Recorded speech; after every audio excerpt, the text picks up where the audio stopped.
এই যে দেখতেছেন আমার পিছনে মালটা গাছগুলা, এগুলাতে প্রচুর পরিমাণে মালটা আসছিল, ঠিক আছে। তো এই মালটাগুলা ভদ্রলোকেরা চুরি করে নিয়ে গেছে, তারা খুবই ভদ্রলোক।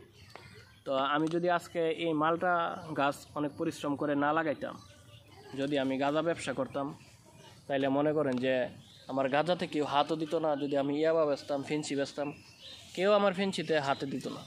কিন্তু আজকে কষ্ট করে হালালভাবে উপার্জন করতে গেছি, মালটা বাগান করছি, তারা কি করছে, আমার মালটাগুলোকে খুব সহজে সুন্দর করে চুরি করে নিয়ে গেছে। তো তাদের বিচার কার কাছে দিব? তাদের কাছে যদি বিচার দিতে যাই, তারা দিনে চুরি করে, রাত্রে চুরি করে, তাদের কাছে বিচার দিতে বলে গেলে তারা আরও উল্টা আমার বিচার করে দেয়, ঠিক আছে।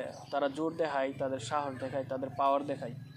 আমার ক্ষমতা নাই, তাদের ক্ষমতা বেশি, তাই তারা আমাকে উল্টা বিচার করে দেয়।